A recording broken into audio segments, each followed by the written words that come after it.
The Denver Broncos have released their first unofficial depth chart, and let's just say there are definitely some surprises. Now, before we jump into it, there's just a couple of points of emphasis that I want to make. I want to strongly emphasize the word unofficial on this depth chart. This is far from the Denver Broncos depth chart that we're going to see in week 1 when we take on the Las Vegas Raiders. This team is going to see a lot of changes between now and then.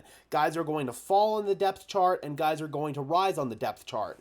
Right now, this is all about just setting a baseline for where players are right now. And we've seen plenty of instances where guys will rise up the depth chart. Like Philip Lindsay, for example, in the Broncos' first depth chart in 2018, when he was undrafted coming in, he was the Broncos' bottom string running back. And then we all know what happened from there. Now, we're going to talk about one player who I think is going to have a somewhat similar rise, obviously not to the top running back spot, but to at least a heavy contributor on the offense. You already know who I'm probably talking about. But without further ado, guys, let's go ahead and jump into the depth chart. So I think the first thing that's going to stick out right away on the depth chart for Broncos country is the tight end position. I know that was one of the first things that popped out to me. Adam Troutman is currently listed as the Broncos tight end 1, whereas Greg Dulcich is currently listed as the Broncos tight end 2. When Sean Payton was asked about various roster positioning, he said that this roster is very much going to flow. So I think this is a perfect example of this because Adam Troutman, yes, he is listed as the tight end 1 here, and the reason for that is because he is the better run blocker between him and Greg Dulcich, and the Broncos are going to run the ball a ton. So it would make sense that you would have your best run blocking tight end as your tight end 1. But that doesn't mean that Greg Dulcich isn't going to see a significant role in this offense.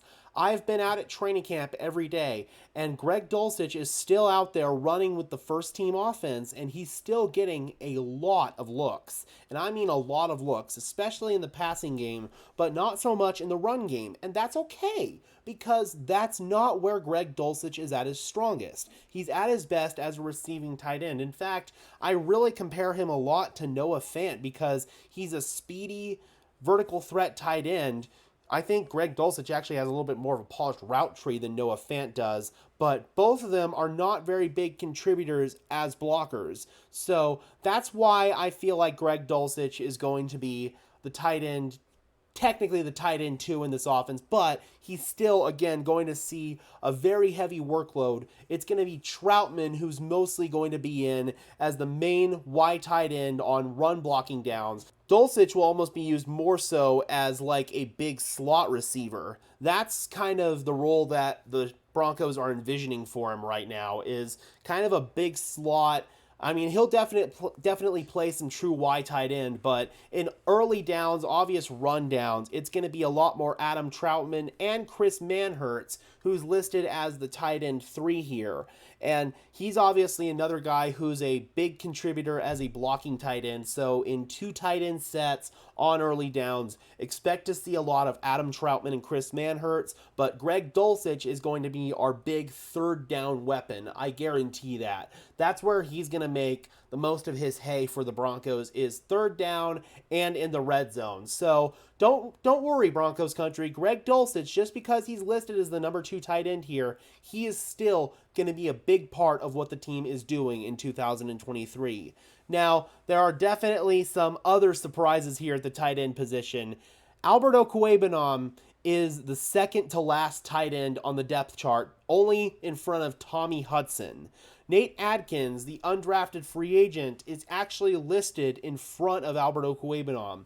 And if you've been out at camp, or if you've heard reliable reports about what's going on out at camp, this should not come as a surprise to you. I've said for a while that it doesn't look like Alberto Cuebanam is going to make this team, and this further confirms it. As much as I've given Greg Dulcich grief for being a non-contributor in the blocking game, Alberto Cuebanam is even worse. At least Greg Dulcich tries to put in an effort as a run blocker. That's just not something that we've seen from Alberto Cuebanam. He just doesn't put in the necessary effort as a blocker. And also, he's just kind of faded off a little bit as a receiving threat as well. I mean, his after his ACL tear, he doesn't have exactly the same speed and vertical burst that he once did, especially when he came out of Missouri. And just overall, it feels like the mental side of the game has not clicked for Alberto, and that's very unfortunate. So I don't see a scenario where Alberto makes this team. I mean, the Broncos are probably going to carry 4 tight ends, Troutman, Dulcich, Manhertz, and Atkins, and that could leave Alberto as maybe a candidate for the practice squad. I could see that. Same goes for Tommy Hudson. So, but I just don't see a scenario at all unless he has a really incredible preseason and just showcases that he puts things together better in game situations as opposed to practice situations. Other than that, man, I just don't see Alberto Cuebanam making this team. So moving on to some other positions here, the offensive line starting wise, there's no surprises there. Backups, we've got Cam Fleming listed as the primary rotational tackle at both left tackle and right tackle. So this Friday in Arizona, I'm curious to see if the Broncos are going to play Garrett Bowles. They might get him out there for a couple of snaps, but he might potentially see fewer snaps than the rest of the starters just because he still looks like he's struggling coming off of his injury. So we could see Cam Fleming start at left tackle on Friday for the Denver Broncos in Arizona. But right tackle is also going to be a little bit of an issue for us because Mike McGlinchey is most likely to miss the rest of training camp with a knee sprain. Isaiah Prince has filled in for McGlinchey at that right tackle spot, and I'm not gonna lie, guys, it's been pretty rough from Isaiah Prince. In fact, Alex Palczewski here, who's listed as the 3rd or 4th string tackle, whatever you want to consider it as, wherever you want to put Cam Fleming, he's actually, in my opinion, outplayed Isaiah Prince, and I wouldn't be surprised at all if he, at some point very soon, usurps Isaiah Prince as that potential 3rd string right tackle. So overall, guys, I'm concerned in the event that both Garrett Bowles and Mike McGlinchey have to deal with injuries, because right now it seems like neither one of them are healthy, especially Garrett Bowles. So Cam Fleming, he obviously can't play both left tackle and right tackle at the same time. So that's very concerning. The backup interior offensive line, Kyle Fuller, who was brought in from the Seattle Seahawks, who originally I thought to play center, he has actually solidified that backup left guard spot behind Ben Powers. Luke Wattenberg has actually held up pretty well at the center position behind Lloyd Cushenberry, and rookie 7th round pick Alex Forsyth at this point has not been able to beat out Wattenberg for that backup center job. So right now, it feels like Luke Wattenberg is pretty entrenched right there. Quinn Bailey, who's played tackle for most of his Broncos career, he has been getting a lot of looks as the backup right guard, and so it looks like the Broncos are rolling with him there. And then obviously we've already talked about right tackle. The 3rd string left tackle, Demontre Jacobs. Henry Bird is listed as the 3rd string left guard. Obviously Forsyth is the 3rd string center. Will Sherman is the 3rd string right guard. And then we already talked about Alex Palczewski. Moving into the running back position, there are definitely some surprises there as well. Javonte Williams obviously listed as RB1 and Samaje Perine RB2. But it's behind those two where things start to get interesting. Tyler Beatty is holding on to that RB3 spot. Tony Jones listed as RB4, and my guy, training camp darling, Jaleel McLaughlin, is currently listed as the Broncos' 5th string running back, last on the depth chart. And I'll tell you what, Broncos country, I feel like that made him angry because we saw a new level of angriness from him when he was out there running today. He was running with even more burst, even more nastiness and explosiveness. I will guarantee you one thing, Broncos country, Jaleel McLaughlin is going to rise up the depth chart. He's going to beat out Tyler Beatty. Beatty is the veteran, and he's the incumbent right now for that change of pace scat back role. But anyone who's been out at camp can see that McLaughlin is clearly the more explosive of the two players. What may separate them, and we'll find this out in-game situation, is pass protection.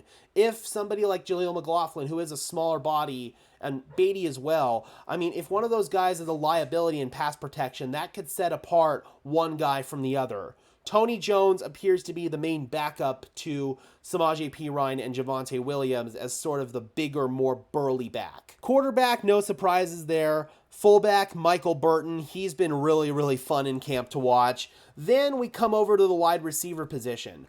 I want to actually come over to my own tweaked version of this depth chart because there's no slot wide receiver position here that's listed, and that's a really critical role in this offense. I feel like the slot receiver role isn't listed because Sean Payton doesn't want the media or other teams to be clued in on the way that they're mixing up their personnel. But again, I've been out there for training camp every single day, and this is my tweaked version of the Denver Broncos wide receiver depth chart based on what I've seen out there and based on how it appears that they're actually going to group them personnel-wise. So coming over here, at the X receiver position, the quote-unquote number one receiver position, just in terms of alignment, not in terms of the number one target for the quarterback, Courtland Sutton seems to have that X receiver spot locked down. Marquez Callaway is the main backup behind him, and then Nick Williams, he's the guy from Cherry Creek who's been on and off the roster. He would be what I would consider the number 3 X receiver.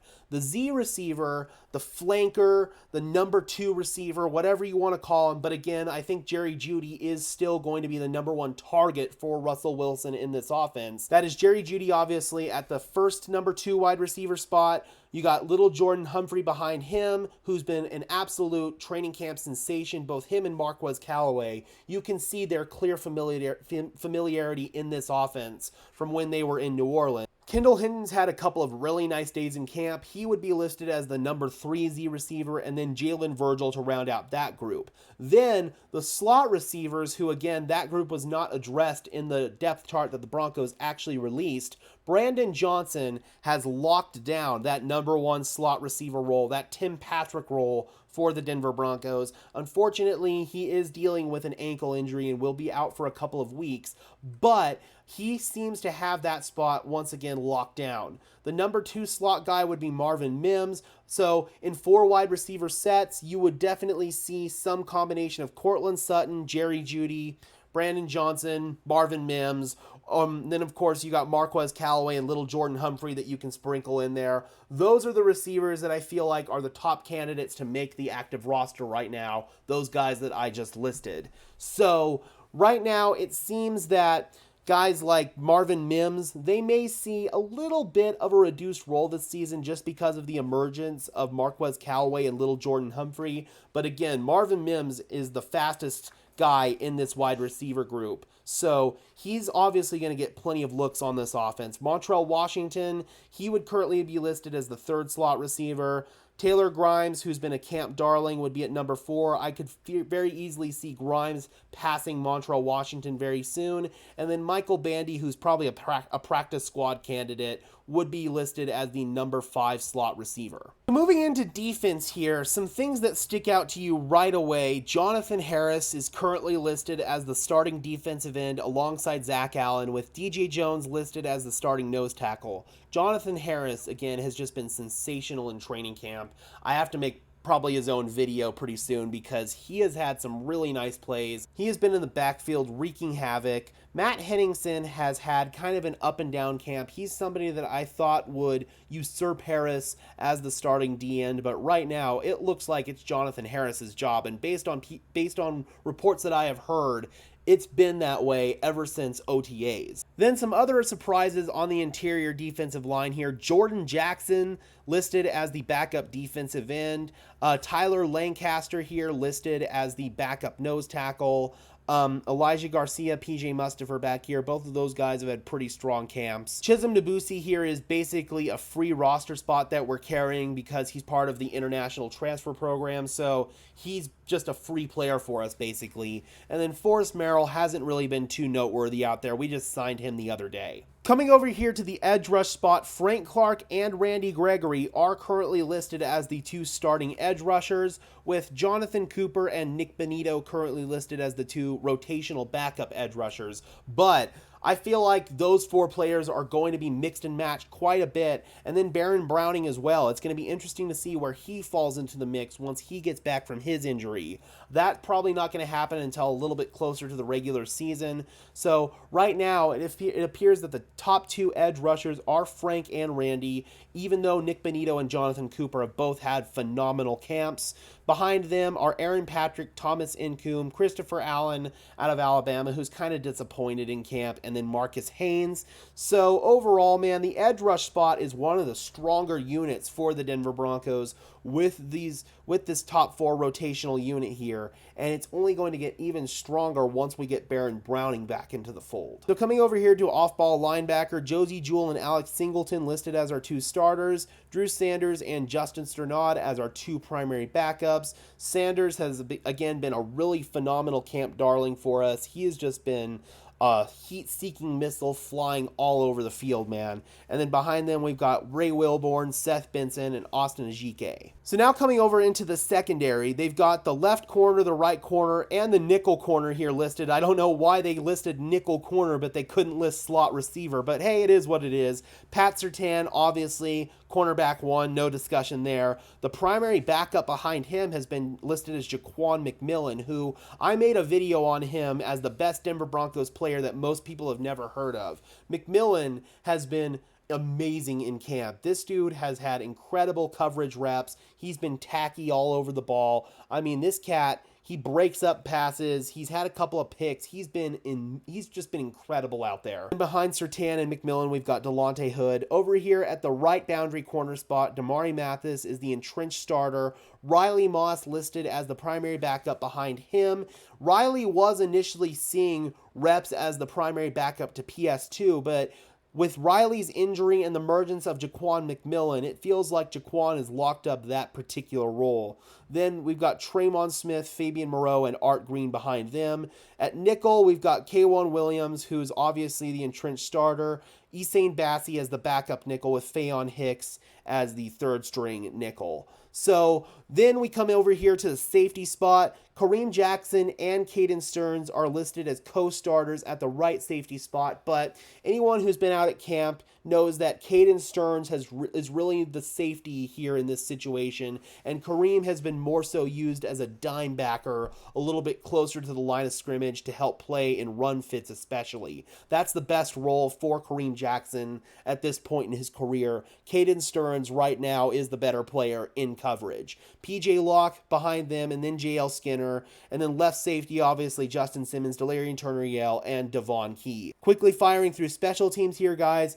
Elliott Fry, Brett Maher still listed as co-competitors for the kicking spot, but it's a little interesting that Elliott Fry's listed here ahead of Brett Maher. I don't know if that's alphabetical or if that's who the Broncos are currently favoring in the competition. Based on my eye, I feel like Maher's got the leg up, but we'll see. Obviously, punter is Riley Dixon, long snapper is Mitchell Fraboni. And then here, guys, here's a real kicker. Marvin Mims listed as the primary return man, both at kick and punt returner.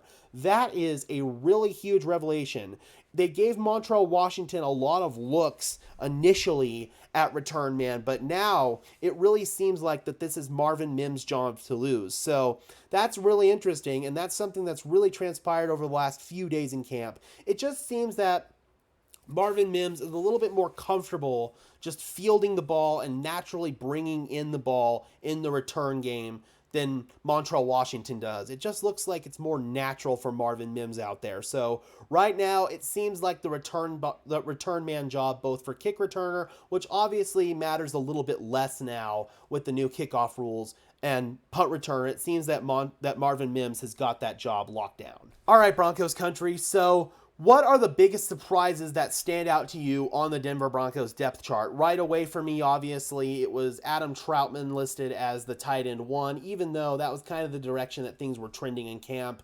Also, Jaleel McLaughlin and Taylor Grimes, those two have been big camp darlings, but it seems like Sean Payton and the coaching staff are going to make them really earn their roster spot and not guarantee anything to them too early. But again, guys, I will remind you here that this is the first of many unofficial depth charts. We'll get another one of these next week, and it's probably going to look a lot different than what this one looks like.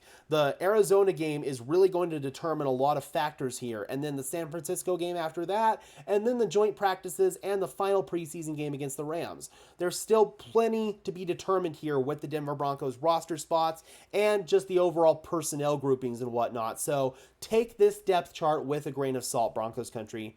Alright guys, be sure to leave a like on this video as well as subscribe and ring the bell so these videos appear in your notification feed. I would really appreciate it, guys. Those are two free and easy ways to show your support. As I always say, it helps tell YouTube's algorithm to push us out and helps us get seen by more and more members of Broncos country just like you and me. And until next time, guys, this has been another episode of Denver Broncos Syndicate. I am your host, Gage Madrid, saying peace out.